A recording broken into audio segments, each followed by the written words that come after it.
오늘의 주요 뉴스입니다. 이번 주 기후 주간을 맞아 화석연료를 줄이고 기후 비상사태 선포를 촉구하는 시위가 세계 곳곳에서 열리고 있습니다. 특히 뉴욕 UN 기후정상회의를 앞두고 전 세계 기후활동 단체들은 수백 차례의 시위와 기습 행동을 준비하고 있습니다. 코로나19 오미크론 XBB 1.5 변이 바이러스에 대응해 개발된 화이자 개량형 백신 1,000만 회분이 우리나라에 차례로 들어옵니다.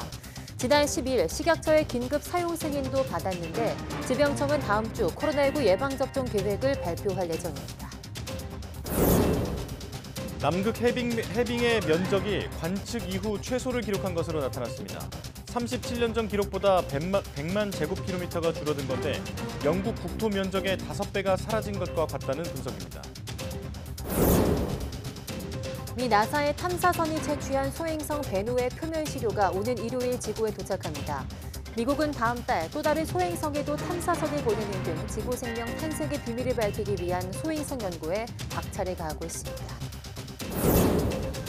지난 2020년 미 국무부가 구글을 상대로 제기한 반독점법 위반 소송의 재판이 시작됐습니다. 구글이 스마트폰 등의 기본 검색 엔진으로 설정되기 위해 대가를 줬다는 건데 20여 년 전 마이크로소프트를 상대로 한 소송 이후 빅테크 기업에 제기한 최대 규모의 반독점 소송입니다.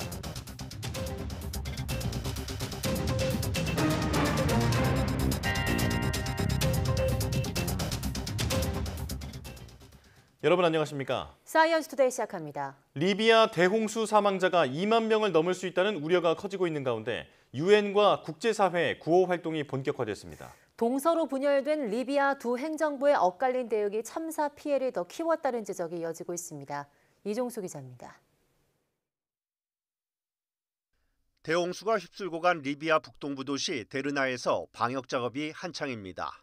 도시 곳곳에 방치된 시신으로 인한 콜레라 등 전염병이 도는 것을 막기 위해서입니다. 프랑스 의료팀은 데르나에 천막으로 된 임시병원을 세웠습니다. 러시아 긴급구조대는 수색 작업에 합류했습니다. 세계보건기구가 수재민 25만 명에게 제공할 수 있는 29톤의 구호품도 도착했습니다. 그리스 구조대원 4명은 수해 현장 데르나로 가던 도중 교통사고로 안타깝게도 목숨을 잃었습니다. باسم السيد رئيس الحكومة وباسم الحكومة الليبية وباسم الشعب الليبي الكامل بأحر التعازي لإخوتنا وأشقتنا في دولة اليونان.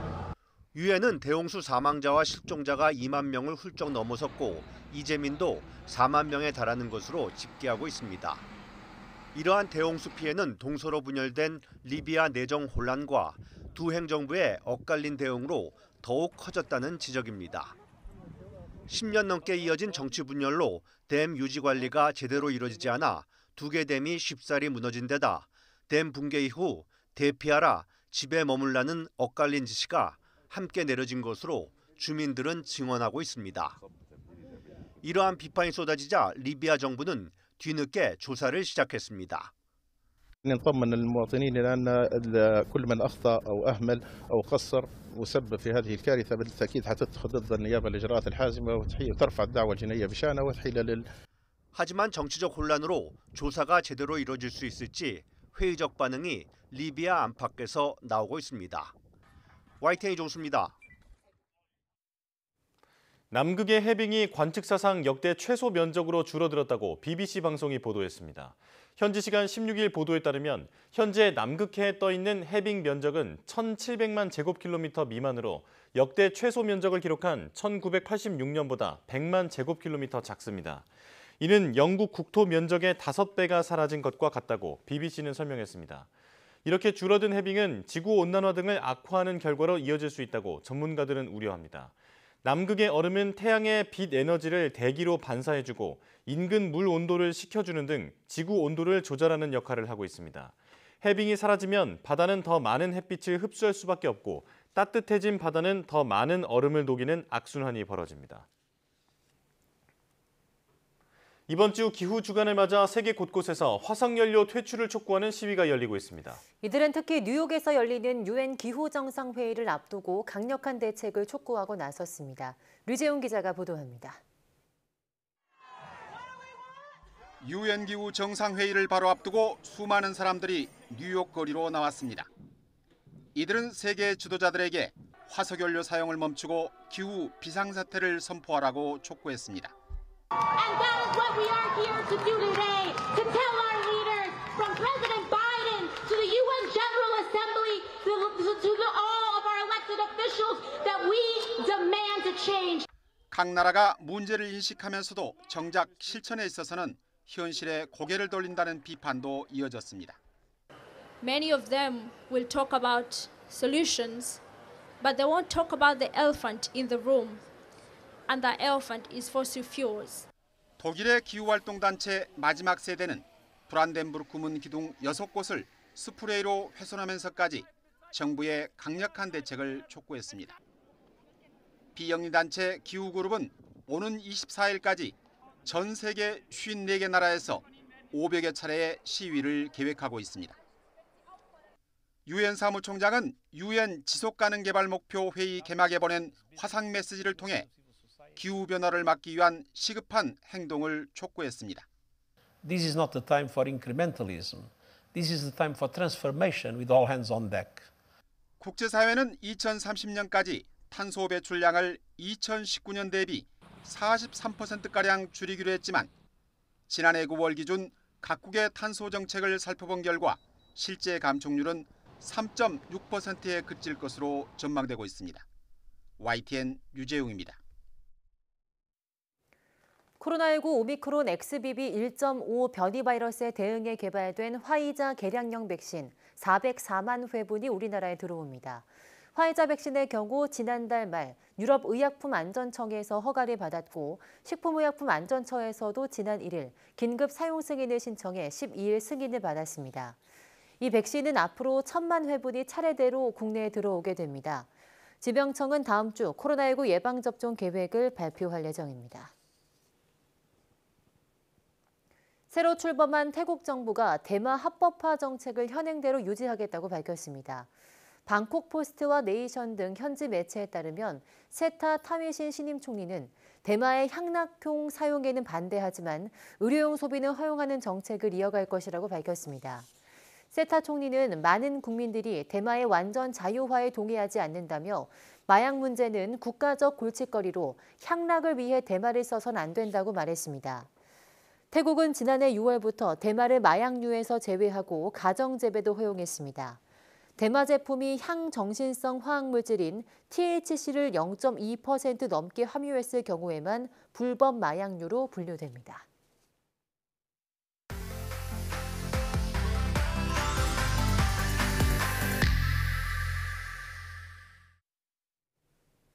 별똥별로도 불리는 유성 그리고 유성우, 별이 비처럼 쏟아지는 밤하늘은 생각만 해도 낭만적이고 성스럽기까지 하죠.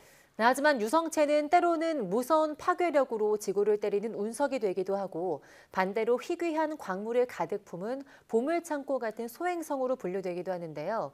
오늘 별소리 다 듣겠네에서는 밤하늘을 가로지르는 유성의 모든 것에 대해 들어보겠습니다. 함께 보시죠. 안녕하세요. 29번째 별소리를 전해드리게 된 김명진입니다.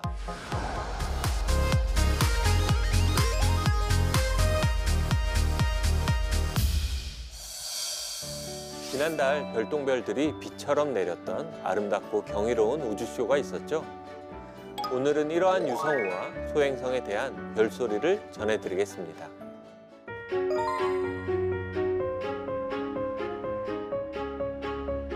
네, 일단 유성체, 유성, 운석 이렇게 세 가지 용어에 대해 확실히 이해해야 합니다. 먼저 유성을 영어로는 미티어라고 부릅니다. 밤하늘에서 우리가 미쳐 소원을 빌 시간도 없이 잠깐 나타났다 사라지는 별똥별이 바로 그것이죠. 이는 우주 공간에서 떠돌던 작은 먼지 입자나 알갱이들이 지구 대기권에 부딪혀 밝게 빛을 내고 바로 사라지는 현상입니다. 그런데 이때 대부분은 지구 대기권과의 마찰로 전부 사라지게 되는데 가끔씩 커다란 돌덩이가 대기권에 진입하며 다 타지 못하고 지표면에 떨어지게 됩니다. 이것을 우리는 운석이라고 부릅니다. 이러한 운석과 유성을 일으키는 대기권 진입 전에 천체가 있을 텐데요. 이를 뮤성체라고 부릅니다. 따라서 대기권 진입 전의 유성체, 그리고 대기권에 진입하면서 불을 타는 유성, 그리고 땅에 떨어진 운석, 이렇게 세 가지 순서로 보면 되지만 모든 유성체가 운석이 되지는 않고 대부분 다 별똥별, 유성으로 없어집니다. 그러면 다음 신문 기사 제목에서 잘못된 오류를 한번 찾아볼까요? 제임스 웹 우주망원경이 작은 운석에 부딪혀 거울에 손상을 입었다. 네, 바로 운석이라는 용어가 잘못된 것입니다. 운석은 지구의 땅에 떨어진 돌을 의미하므로 우주 공간에 떠 있는 제임스 웹 우주망원경의 거울에 손상을 입힌 것은 바로 운석이 아닌 유성체인 거죠. 그럼 우주 공간에 존재하는 소행성과 유성체는 어떤 차이가 있을까요? 물리적인 특성 측면에서는 특별한 차이는 없지만 국제천문연맹 IAU에서는 개념상으로 1m보다 큰 것을 소행성, 그보다 작은 것을 유성체라고 구분하고 있습니다. 사실 1m보다 작은 크기의 우주물체를 지구 대기권에 진입하기 전에 우리가 발견하기는 쉽지 않습니다. 따라서 보통 지구 대기권 진입 전에 발견하면 소행성이라고 부르고 있죠. 마지막으로 유성우는 비우, 즉 말 그대로 유성이 비처럼 쏟아지는 현상을 말합니다. 대부분 우리가 밤하늘에서 목격하는 산발적인 유성들은 우주 공간에 떠다니는 먼지 입자들인데 이러한 먼지를 많이 발생하는 혜성이나 소행성들이 지나다니는 경로와 지구의 공전 궤도가 만나게 되는 경우 1시간에 100개를 넘나드는 유성을 볼 수 있는데 이를 유성우라고 합니다.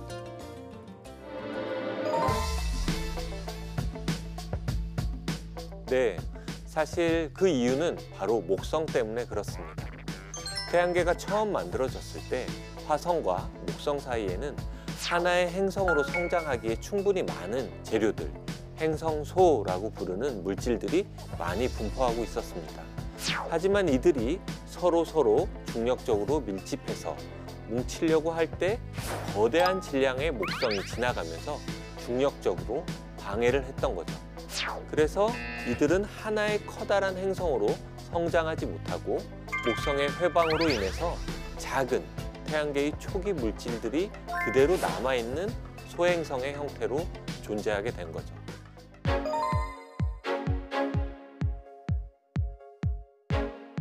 네, 맞습니다. 지구 공전 궤도 근처에 존재하는 소행성은 지구와의 충돌 위협으로 인해 위험하기도 하지만 상대적으로 적은 연료만 가지고 도달하여 미래 자원으로 활용할 수 있는 기회가 되기도 합니다. 최근 반도체와 전기차의 모터, 배터리, 그리고 태양광 발전기 등에 많이 활용되는 히토류는 이름 그대로 지구에서는 희귀한 물질이라는 의미를 뜻하는데요. 이 소행성에는 상대적으로 히토류가 풍부하게 존재한다고 알려져 있습니다.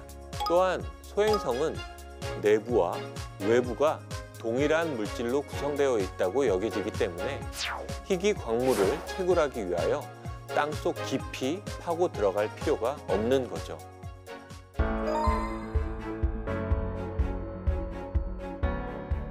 네, 2029년 4월 인류 역사상 최고의 천문학 이벤트가 펼쳐질 예정입니다. 정확히 2029년 4월 13일 금요일 세계 표준시 기준으로 밤 9시 46분 바로 소행성 아포피스가 지구 표면으로부터 약 31,000km 상공까지 접근할 예정인데요. 천리안 위성, 무궁화 위성과 같은 정지궤도 위성의 고도가 약 36,000km 정도니 그 거리보다 안쪽으로 지나가는 것으로 그야말로 정말 지구 뺨을 스쳐 지나간다는 표현이 맞겠죠. 아포피스처럼 크기 수백 미터 정도 되는 소행성이 이처럼 지구를 가깝게 지나가는 사건은 통계적으로 2만 년에 한 번 일어나는 일이라고 하니 이는 정말 전 지구적인 이벤트가 될 겁니다. 서아시아, 유럽, 아프리카 일부 지역에서는 맨눈으로 충분히 관측 가능한 3.1 등급, 즉 북두칠성의 별자리 가장 어두운 별의 등급과 비슷한 정도로 보인다고 합니다. 한국천문연구원에서는 2027년부터 칠레 CTIO 천문대에 지구 위협 소행성 광학 감시 시스템이라는 이름의 두경 1.5m 소행성 탐사 전용 망원경을 운영할 계획을 가지고 있습니다. 이 망원경으로 우리는 지구를 위협하는 140m급 소행성을 조기에 발견하는 것을 목표로 하고 있습니다. 이 망원경의 임무를 완벽하게 수행할 수 있도록 여러분들의 많은 응원 부탁드리면서 이상 오늘의 별소리를 마치겠습니다.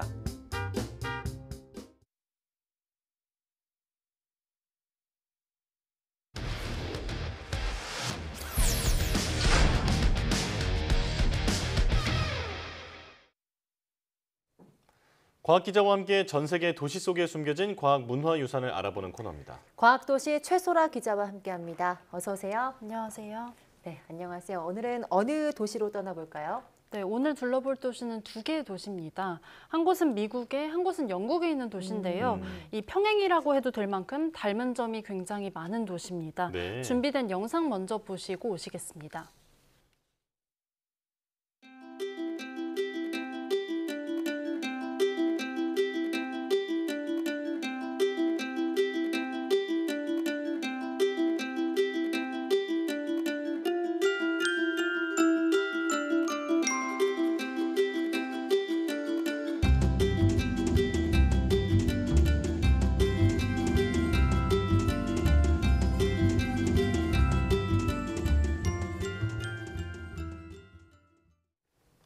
네, 영상에서는 대학교 모습과 굉장히 유명한 바이오 기업들의 모습이 나타났는데요. 이 오늘 둘러볼 도시는 미국의 케임브리지와 영국의 케임브리지 이렇게 두 개 도시입니다. 이름이 똑같은 도시인데요. 이 미국 케임브리지는 미국 동부에 있는 도시고요. 또 영국의 케임브리지는 영국 수도 런던에서 차로 1시간 정도 북쪽에 있는 도시입니다. 완전히 다른 대륙에 있고 또 직접적인 연결점은 찾아보기가 어렵지만 신기할 만큼 닮은 도시라서 함께 살펴보도록 하겠습니다. 네, 일단 첫눈에 들어오는 게 이름이 똑같잖아요. 어떻게 이렇게 멀리 떨어져 있는 도시가 이름이 똑같아질 수 있는 거죠? 네, 사실 두 도시의 이름이 똑같은 거는 우연만은 아닙니다. 먼저 케임브리지라는 이름을 썼던 거는 영국의 케임브리지였는데요. 1600년대에 영국인들이 미국 매사추세츠 지역으로 이주를 하면서 미국의 도시에도 이 케임브리지라는 이름을 붙이게 된 겁니다. 이 해당 지역의 이주민 가운데 청교도가 많았는데 이 당시에 영국 케임브리지대가 청교도 신학의 중심지 중 하나였기 때문에 이렇게 이름이 붙었습니다. 네, 그러니까 이름이 같은 게 이유가 있었던 거네요. 그렇다면 이 영국의 케임브리지는 왜 과학도시로 꼽혔을까요? 네, 영국의 케임브리지에는 이 케임브리지 클러스터라고 있습니다. 이 그 중심에 있는 게 명문대 케임브리지 대학입니다. 이 케임브리지 대학이 전 세계적으로도 5손가락에 꼽히는 굉장히 유명한 대학인데 특히 바이오와 IT 부문으로 유명합니다. 네. 이 때문에 이 대학을 중심으로 바이오 기업과 IT 기업들이 들어서면서 이 오래전부터 자연스럽게 과학 클러스터가 형성됐습니다. 현재는 이 일대에 첨단 과학 기업이 1,500여 곳이 들어섰고요. 이 기업에 종사하는 인원만 5만 7천여 명이고 또 여기서 발생하는 매출만 연 21조 원 이상으로 집계됐습니다. 이 아마존과 애플, 삼성, 화웨이와 같은 이 글로벌 IT 기업들이 사무실을 여기에 두고 있어서요. 이 영국의 실리콘밸리 혹은 실리콘펜이라고도 불립니다. 그런데 이 클러스터가 유명한 것은 무엇보다도 바이오 단지 때문입니다. 네. 이 케임브리지 클러스터에는 케임브리지 바이오 메디컬 캠퍼스가 조성돼 있습니다. 유럽에서 가장 오래된 바이오 단지이자 가장 큰 바이오 단지 중 하나로 꼽힙니다. 이 케임브리지 대학병원과 같은 이 대형 병원이 많이 들어서 있고요. 또 암연구소나 영국 의학협회 같은 공공연구소들도 있습니다. 또 바이오 기업들은 500여 곳이 이곳에 들어서 있다고 추산되고 있습니다. 이런 의학 생명과학 단지에 종사하는 인구는 2만 명으로 집계됐습니다. 최대 바이오 단지 중에 하나라고 하셨는데 그렇다면 유명한 바이오 기업은 어떤 곳이 있나요? 네, 여기에는 이 코로나19 백신으로 유명한 아스트라제네카가 이 케임브리지 바이오 단지의 핵심 기업이라고 할 수 있겠습니다. 최근 연구센터인 디스커버리 센터를 케임브리지 바이오 단지에 아스트라제네카가 개소했습니다. 네. 약 5,700평의 이 아주 큰 규모이고요. 2,200명 이상의 과학자가 연구할 수 있는 연구 개발 시설입니다. 첨단 바이오 기술 구현이 가능한 로봇공학과 인공지능 기술과 같은 것을 구현할 수 있는 인프라가 갖춰졌다고 전해지고요. 이를 바탕으로 유전자 편집 기술이나 세포 치료제와 같은 차세대 치료제 개발을 지원하겠다는 청사진도 발표됐습니다. 네. 이 연구가 이루어지게 될 이 건물 구조도 굉장히 특이하고요. 특징도 있는데요. 실내의 자연 채광을 활용할 수 있도록 지붕을 설계했고요. 또 지열 에너지를 활용할 수 있는 시설도 갖춰졌습니다. 때문에 이 탄소 중립에 기여할 것이라고 이 사람들이 말하고 있습니다. 그렇군요. 네, 지금 영상 보니까 정말 건물 구조가 굉장히 신기합니다. 영국 케임브리지는 말씀하신 대로 이제 바이오 도시라고 볼 수 있을 것 같은데요. 미국의 케임브리지도 함께 살펴볼까요? 네, 미국의 케임브리지를 보면요. 앞서 살펴본 영국 케임브리지의 설명과 비슷해서 기시감이 들 수도 있는데요. 먼저 영국 케임브리지에 이 케임브리지 대학이 있었던 것처럼 미국의 케임브리지에는 하버드 대학과 매사추세츠 공대가 있습니다. 이 두 학교 모두 아시다시피 세계 5손가락 안에 드는 명문대잖아요. 네. 이 하버드 대학교는 1636년에 개교를 했는데요. 이 당시 학교명이 뉴 칼리지였지만 영국 케임브리지대 졸업생인 존 하버드의 이름을 따서 1939년에 하버드 대학교로 교명이 바뀌었습니다. 예. 이 하버드 대학교는 특히 의대가 유명한데요. 미국의 200개가 넘는 의대 가운데서 노벨 의학상 수상자를 가장 많이 배출한 의대입니다.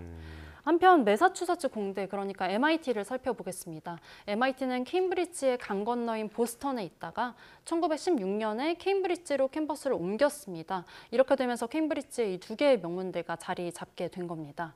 이 밖에도 케임브리지에는 아트스쿨로 유명한 레슬리 대학교랑 또 헐트 국제경영대학원도 있어서 이 도시 전체가 대학 도시라고도 볼 수 있습니다. 네, 그 유명한 하버드 대학교가 있는 곳이 바로 여기였군요.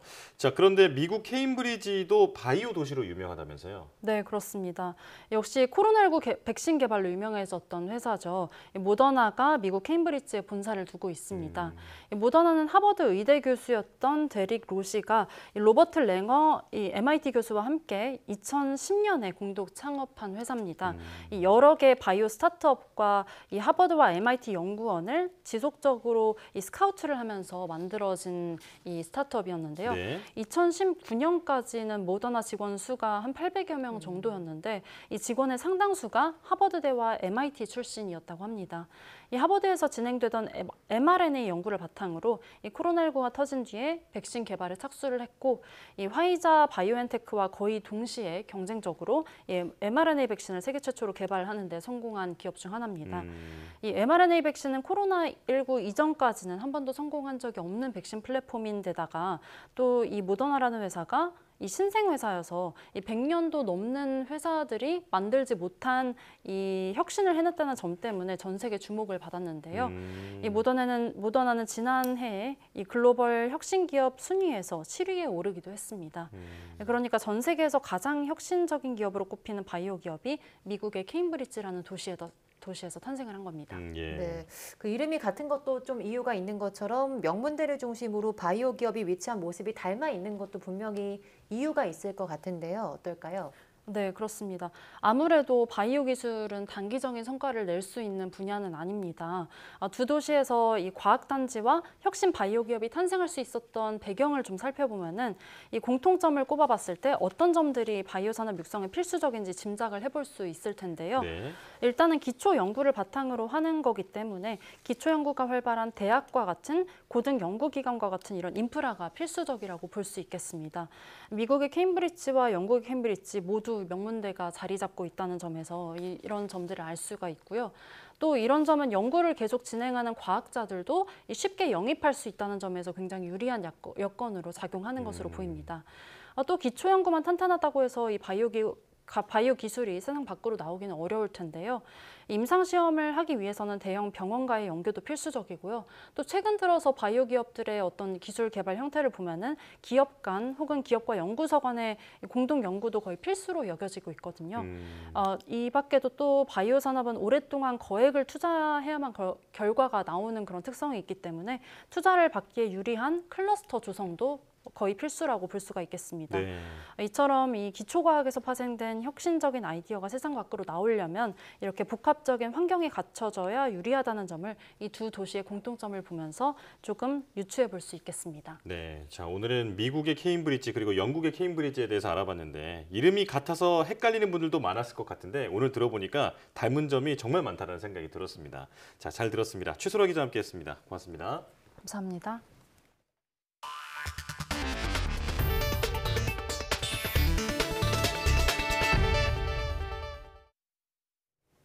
미 나사의 탐사선이 채취한 소행성 베누의 표면 시료가 오는 일요일 지구에 도착합니다. 앞서 소행성 류구 시료를 가져온 일본에 이어서 미국도 본격적으로 소행성 탐사를 확대하고 있는데 그 이유가 뭔지 최소라 기자가 전해드립니다. 2016년 발사된 오시리스 렉스 탐사선. 4년여 동안 무려 32억 킬로미터를 날아 지름이 약 500m에 불과한 초소행성 베누에 접근했습니다. 로봇팔을 뻗어 시료를 채취하는 데 성공했고 다시 23억 킬로미터를 날아 지구에 근접했습니다. 오시리스 렉스는 오는 24일 지구 10만 킬로미터 상공에서 지상으로 시료를 투하합니다. 임무를 마치고는 지구로 귀환하는 대신 또 다른 소행성 탐사에 재투입됩니다. 6년 뒤에 인공위성보다 더 지구에 가까워지는 소행성 아포피스 탐사입니다. 이번에는 토양 시료를 채취하지는 않지만 원격으로 표면의 구성 성분을 확인하는 임무를 수행합니다. 미국이 소행성 탐사에 힘을 쏟는 건 지구에 생명이 출현할 수 있었던 비밀이 소행성에 있다고 믿기 때문입니다. We think all of those materials were brought by these carbon-rich asteroids very early in our planetary system formation. 앞서 일본 하야부사 탐사선이 채취한 소행성 류구의 시료에서 물과 유기물 2만 종이 발견됐는데 이 가운데 생명체 골격을 구성하는 아미노산 20여 종이 포함돼 소행성이 생명체의 근원이라는 데 힘이 실렸습니다. 소행성 탐사의 또 다른 목적은 우주자원. 일부 소행성엔 지구 전체 매장량의 10배에 달하는 희토류와 광물이 매장돼 있을 것으로 추정됩니다. 미국은 금과 철, 니켈이 가득하다고 예상되는 소행성 프시케에도 다음 달 탐사선을 보냅니다. And after this planet started forming and this metal core formed inside of that, it collided with other bodies that then stripped off the rocky mantle, leaving this core in place. 우리나라에선 누리호를 개조해 소행성 아포피스를 탐사하겠다는 사업이 제시됐지만 지난해 예비 타당성 조사 대상에서 제외되면서 무산된 상태입니다. YTN 사이언스 최소라입니다. 챗 GPT와 같은 생성형 인공지능이 교육 분야에 활용되는 사례가 늘고 있는데 특정 콘텐츠를 주면 알아서 문제까지 내주는 AI도 나왔습니다. 과제나 리포트 작성 등 주로 답변 작성에 도우미 역할을 넘어 출제자 역할까지 하게 됐는데요. 기능과 편의성이 커진 만큼 부작용에 대한 우려도 함께 커지고 있습니다. 이동은 기자입니다. 인공지능으로 시험 문제를 내주는 인터넷 사이트입니다. 100개의 시사상식 용어가 담긴 파일을 업로드한 뒤 버튼을 클릭하자 보기가 딸린 문제와 함께 답에 대한 해설까지 나옵니다. 객관식 문제 40여 문항이 만들어지는데 걸린 시간은 2분 남짓. 원하는 만큼 개수 제한 없이 더 많은 문제를 만들 수도 있습니다. 기존 챗 GPT를 이용하면 간단한 키워드에 관한 문제만 출제할 수 있었는데 이를 변형해 원하는 자료나 특정 범위에서 더 수준 높은 문제를 낼 수 있게 된 겁니다. 교사들이 시험 문제에 대한 아이디어를 손쉽게 얻을 수 있고 또 출제자의 개인적인 성향이나 기존에 보유한 문제은행에 의존하지 않고 새로운 문제를 출제할 수 있어서 시험의 공정성과 객관성 향상에도 도움이 됩니다. 생성형 인공지능 기술이 발달하면서 교육 분야에서는 이미 챗 GPT와 같은 서비스가 학습 현장의 변화를 이끌고 있습니다. 실제로 한 대학 설문조사 결과 답변자의 87%가량은 생성형 AI를 사용하면서 학습 효율성이 좋아졌다고 답했습니다. 이 가운데 절반 이상은 챗 GPT가 등장하기 전에는 비슷한 과제를 할 때 어려움을 겪었다고 답했습니다. 이처럼 단순히 답변하는 역할을 넘어 문제를 내고 과제를 도와주는 등 교육 현장에서 AI의 역할은 이미 돌이킬 수 없을 만큼 커졌습니다. 따라서 교육 현장에 스며든 인공지능이 긍정적인 변화를 담보할 수 있도록 하는 제도적, 사회적 장치 마련도 시급히 풀어야 할 숙제로 남아 있습니다. YTN 사이언스 이동은입니다. 세계 최대 인터넷 검색 엔진 기업 구글을 상대로 한 미국 정부의 반독점 소송이 시작됐습니다. 20여 년 전 마이크로소프트를 상대로 한 소송 이후 빅테크를 상대로 한 최대 규모의 반독점 소송이어서 관심을 끌고 있습니다. 최영주 기자입니다.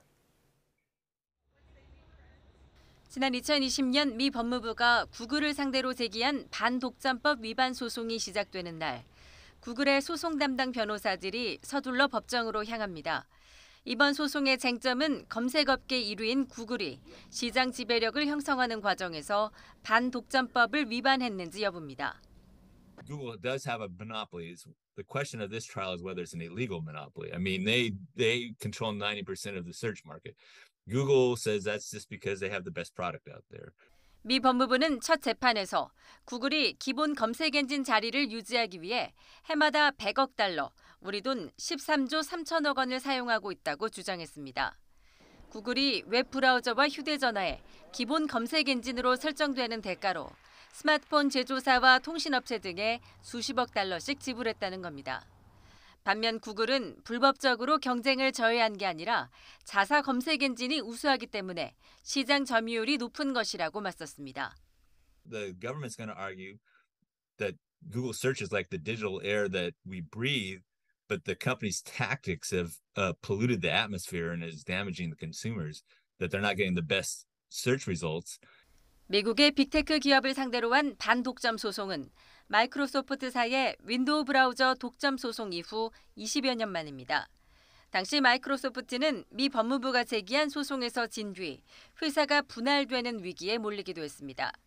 만약 법원이 이번에도 정부의 손을 들어준다면 구글은 사업 일부를 매각하거나 문제가 된 사업을 중단해야 하며 최악의 경우 기업 분할 가능성도 나옵니다. 다만 어떤 결과가 나오든 양측 모두 항소할 것으로 보여 최종 결론까지는 수년이 걸릴 것으로 예상됩니다. 세계 최대 인터넷 검색 엔진 기업 구글의 운명을 결정지을 이번 반독점 소송은 향후 수십 년간의 기술 산업 환경에도 영향을 미칠 것으로 전망됩니다. YTN 최영주입니다. 챗GPT 개발사 오픈AI의 최신 대규모 언어 모델인 GPT-4 대항마로 알려진 구글의 제미니 출시가 임박한 것으로 현지 시간 16일 전해졌습니다. 현지 매체 등에 따르면 구글은 일부 기업에 제미니의 초기 버전을 공개하고 테스트에 들어갔습니다. 제미니는 이메일 초안, 음악 가사, 뉴스 스토리 등 사용자가 읽고 싶은 것을 기반으로 텍스트를 요약하거나 원본 텍스트를 생성하는 등 모든 것을 작동시키는 대규모 언어 모델입니다. 소프트웨어 엔지니어가 코드를 작성하고 사용자가 보고 싶어하는 것을 기반으로 원본 이미지를 생성하는 데 도움이 될 것으로 예상되고 있습니다. 또 매개 변수가 5천억 개로 추정되는 GPT-4를 뛰어넘어 1조 개에 육박할 것이라는 관측이 나옵니다. 중국의 동영상 플랫폼 틱톡이 아동 개인정보 보호 관련법 위반으로 유럽연합 EU 규제 당국으로부터 3억 4,500만 유로, 우리 돈으로 약 4,900억 원의 과징금을 부여받았습니다. EU 빅테크 규제 당국이 틱톡을 징계한 것은 이번이 처음이며 틱톡이 부과받은 과징금 중 역대 최대 규모입니다. 아일랜드 데이터보호위원회 성명에서 틱톡이 2020년에 7월 31일부터 연말까지 EU의 일반 개인정보 보호법을 여러 건 위반했다고 밝혔습니다. 틱톡은 아일랜드에 유럽 지역 본부를 두고 있어서 아일랜드 데이터보호위원회가 EU의 기업 데이터 처리 규칙인 일반 개인정보 보호법에 따라 규제하고 있습니다. 탄소 배출 감축을 위해 정부와 지방자치단체는 전기차 구매자들에게 보조금을 지급하고 있습니다. 네, 그러나 보조금 규모와 관리 규정은 지역별로 천차만별이라서 차익을 보고 되팔고 싸게 사기 위해 위장 전입을 하는 등의 문제가 잇따르고 있습니다. 윤웅성 기자입니다. 인터넷 전기차 동호회 카페에 경남 거제시에서 구매한 전기차를 5,300만 원에 처분한다는 글이 올랐습니다.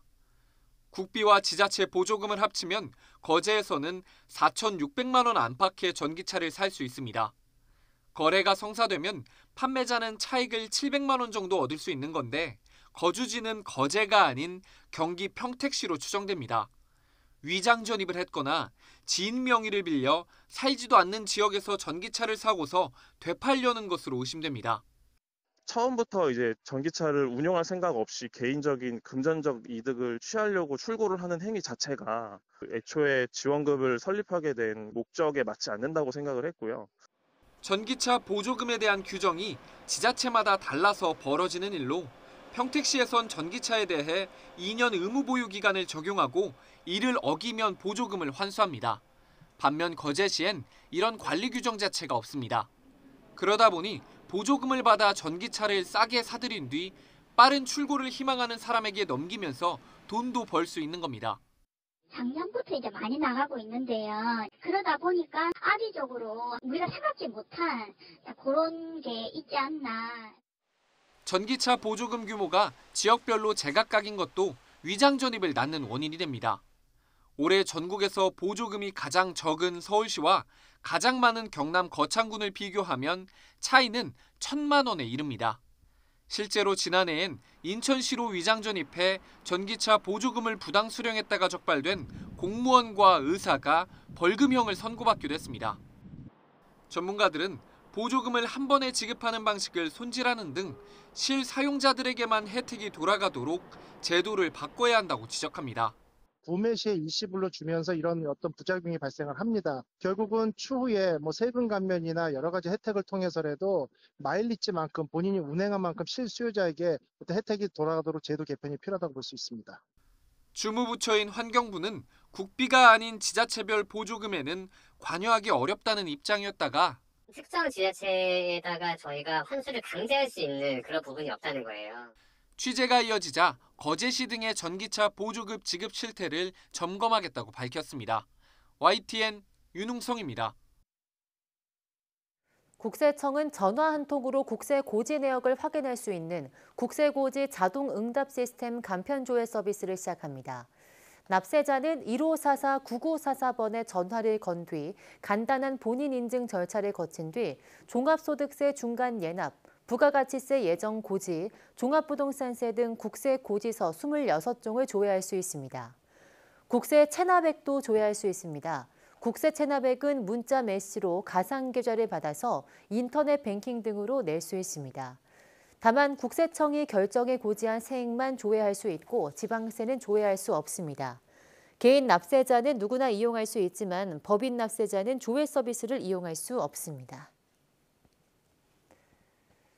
내년부터 시각장애인은 모든 카드를 점자카드로 발급받고 점자 상품 안내장을 받을 수 있게 됩니다. 금융감독원은 18일 시각장애인의 권익 증진과 카드 사용 편의성을 올리기 위해서 여신금융협회 카드업권과 함께 이런 개선 방안을 마련했다고 밝혔습니다. 현재 대부분의 카드사의 경우 점자카드 발급이 가능한 카드 상품을 2개에서 8개 정도로 제한해 운영하고 있습니다. 실제로 8개 전업카드사의 점자카드 발급은 2019년 4,697장에서 점점 줄어서 지난해에는 1,867장에 그쳤습니다. 금감원은 점자카드 확대 시행 방침과 함께 시각장애인이 카드사의 장애인 증명서, 사본 등을 제출하지 않아도 점자카드를 발급받을 수 있도록 확인 절차를 개선하고 콜센터를 통해 점자카드를 신청할 때 절차를 간소화하기로 했습니다. 2024학년도 대입 수시 모집에서 주요 대학 의대 경쟁률이 소폭 상승했습니다. 이번 수능은 27년 만에 처음으로 졸업생 지원율이 30%를 넘어섰는데 이들이 대부분 상향 지원을 택하면서 최상위권 경쟁률이 더욱 치열해지는 모습입니다. 김현아 기자입니다. 2024학년도 대입 수시 모집에서 주요 10개 의대 평균 경쟁률은 45.6대 1로 전년보다 올랐습니다. 상위권을 중심으로 수능에 제도 전하는 졸업생들이 늘면서 의대 경쟁률도 올라갔다는 분석입니다. 서울대 경쟁률도 상승했습니다. 역시 성적 좋은 N수생 지원이 많았는데 과탐2 필수 응시 조건도 없애면서 진입 장벽이 낮아진 것도 한몫한 것으로 보입니다. 보통 상향 지원이 많은 논술 전형과 학생부 종합 전형 경쟁률이 높아진 점도 눈에 띄는데 인하대 의예과 논술 전형은 무려 661대 1의 경쟁률이 나왔습니다. 재수에 대한 부담감은 못 느끼는 것 같고요. 정시가 좀 늘었으니까 수시에 떨어져도 정시에 갈 수 있다. 수능이 쉬울 거니까 수능 최저를 맞출 수 있다고 하는 것도 있고 여러 가지 요인이 좀 애들한테 안정감을 준 것 같아요. 정부가 집중 육성 정책을 펼치고 있는 반도체와 인공지능, 바이오, 에너지 등 첨단학과는 자연계열 경쟁률보다는 처졌지만 모집 인원 자체가 대폭 늘었던 점을 고려하면 약진했다는 평가가 나옵니다. 과학기술원과 에너지 공대 경쟁률도 대부분 늘었습니다. 다만 최근 의대 선호 현상이 워낙 강해서 최종적으로는 유출 인원이 적지 않을 거로 보입니다. 첨단학과 지원한 친구들도 수능 이후에 면접을 보는 대학의 경쟁률이 좀 높은 편이거든요. 내가 수능을 좀 잘 보면. 그런데 정시에 의대 가겠다라는 생각인 거죠. 서울과 지방 주요 대학 간 지원 격차는 더욱 확대됐습니다. 서울 주요 12개 대학 경쟁률은 21.4대 1로 올랐는데 지방 거점국립대 9곳의 경쟁률은 8.6대 1에서 7.9대 1로 떨어졌습니다. 또 대체로 N수생은 지원할 수 없었던 지역 균형 전형이나 입시 결과가 거의 자리 잡힌 교과 전형은 경쟁률이 큰 폭으로 감소했습니다. YTN 김현아입니다. 최근 교권 침해에 대비해 개인적으로 보험에 가입하는 교사가 급증하고 있습니다. 학생의 교권 침해와 학부모의 민원에 따른 각종 소송 등을 학교가 제대로 지켜주지 못할 거라는 불안감이 커진 데 따른 겁니다. 엄윤주 기자입니다. 대구의 한 초등학교 교사인 이보미 씨는 교편을 잡은 지 6년째 되던 지난 2018년 교권 침해 보험에 가입했습니다. 교내에서 벌어지는 안전사고나 학교폭력 사태 등으로 인해 언젠가는 송사에 휘말릴 수 있다는 불안감 때문이었습니다. 나도 언젠가는 고소를 당할 수 있다. 고소고발을 당할 수 있다라는 그런 간접 경험을 많이 듣는 게 이 가입의 이유인 것 같고요. 또 교육청이 단체로 보험을 가입하지만 또 그 사이에서 보장하지 못하는 사각지대에 대한 내용들을 당시만 하더라도 생소했던 교권 침해 보험 가입에 주변 반응은 시큰둥했습니다. 주변에 추천했지만 그닥 반응이 뭐 그런 것까지 꼭 쓸 일이 있겠어라는 반응이 대부분이었습니다. 하지만 최근 들어 분위기가 달라졌습니다. 이 씨처럼 사비로 보험에 가입한 교사가 5년 사이 무려 5배 넘게 급증한 겁니다. 올해 보험금이 지급된 건수도 벌써 지난해 전체 건수와 맞먹는데 지시불응과 위협이 가장 많았습니다. 이처럼 가입자가 늘어난 건 공적 구제 방안의 실효성이 떨어진 탓이라는 분석이 많습니다. 실제로 학교 안전공제회는 대부분 신체상 피해의 한정에 치료비를 지원하고 교원배상 책임보험의 경우 각 시도교육청마다 보상 범위가 다른 데다 지원 조건도 까다롭습니다. 일반 회사에서도 회사 업무 수행 중에 문제가 발생하면 일단 회사가 나서서 그 업무 처리를 해주거든요. 그동안에 교사들은 자기들이 교육 활동을 하다가 문제가 생겼어도 교사 개인이 모든 걸 대응을 해야 했어요. 이 때문에 학부모들의 악성 민원이나 학생에 의한 폭행과 폭언 등으로부터 교사들을 보호할 수 있는 공적 지원 체계를 공고히 해야 한다는 지적이 잇따르고 있습니다. 시도교육청은 교원안전공제에서 전 범위에서 교원들이 사보험을 들지 않아도 될 만큼의 두터운 지원을 해야 된다라고 저는 생각합니다. 서울 서희초 사건 이후 교권 보호를 요구하는 교사들의 목소리가 커지는 가운데 교육부도 보험 보상 범위를 넓히는 등 제도 개선에 나설 방침입니다. YTN 엄윤주입니다.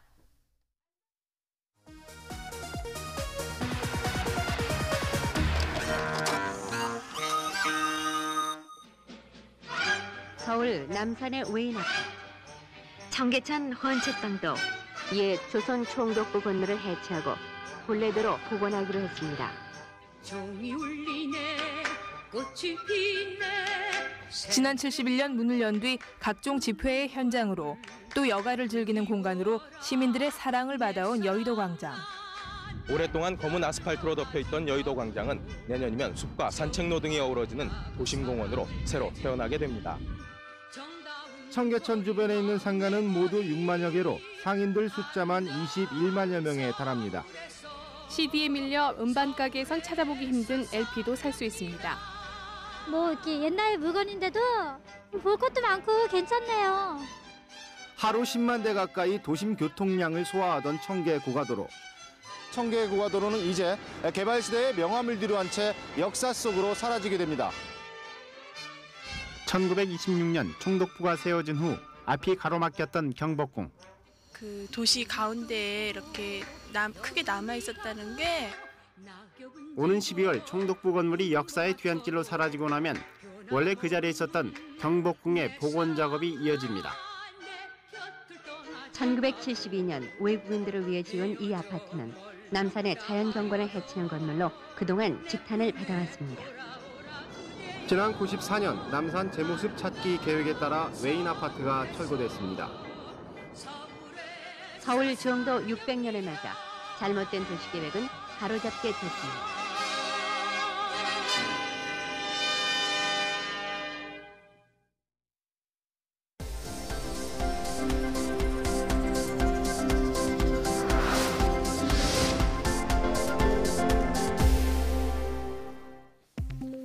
네안데르탈린의 유전자가 코로나19 중증 증상과 연관이 있다는 연구 결과가 나왔습니다. 이탈리아 네그리 양리학 연구소는 코로나19 대유행 초기 이탈리아에서 가장 많은 사망자가 나온 베르가모의 코로나19 감염자 약 10,000명을 조사한 결과 이렇게 나타났다고 밝혔습니다. 연구 결과 이들에게서는 중증 호흡기 질환과 연관된 몇 개의 유전자가 확인됐고 이 가운데 3개가 네안데르탈린에서 유래한 유전자에 속하는 것으로 나타났습니다. 이 유전자를 가진 사람들은 코로나19에 감염될 경우 그렇지 않은 사람보다 심각한 폐렴으로 진행할 가능성이 2배 높았고 인공호흡기에 의지할 확률도 3배 더 높았습니다. 장수말벌의 침 독성이 국내 말벌 가운데 가장 강하고 그 다음으로는 꿀벌의 침 독성이 강하다는 연구 결과가 나왔습니다.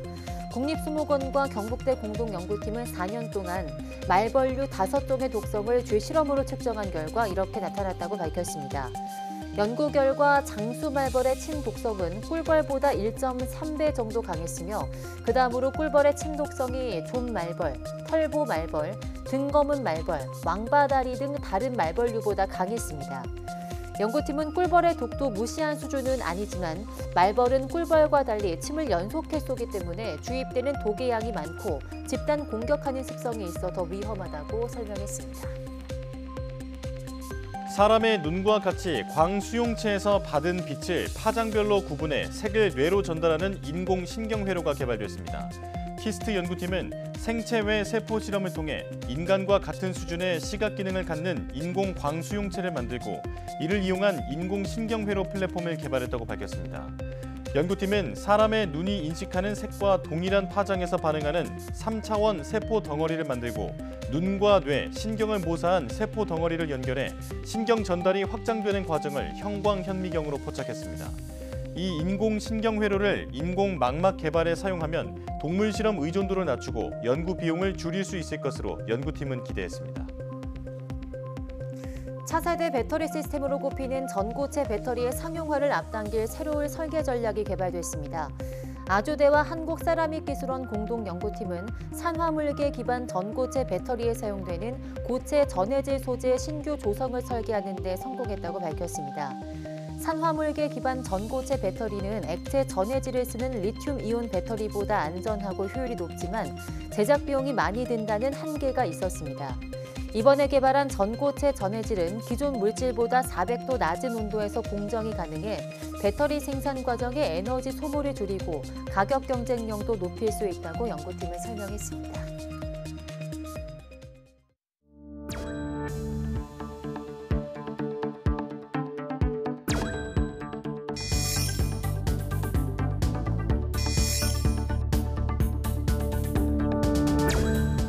저희의 기술 개발은 온실가스 대비해서 이산화탄소를 감축하고 알루미네이트라는 시멘트를 저희는 개발을 했습니다.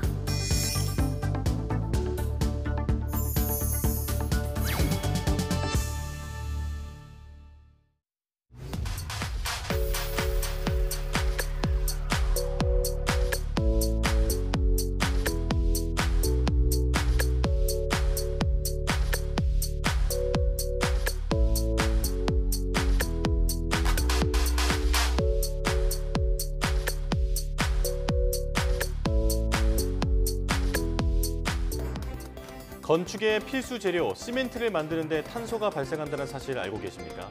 시멘트는 석회석을 잘게 갈아 고온으로 가열해서 만드는데 이 과정에서 이산화탄소가 대량 발생하게 됩니다. 네, 그래서 세계적으로 저탄소 시멘트 개발 경쟁이 치열하게 펼쳐지고 있는데요.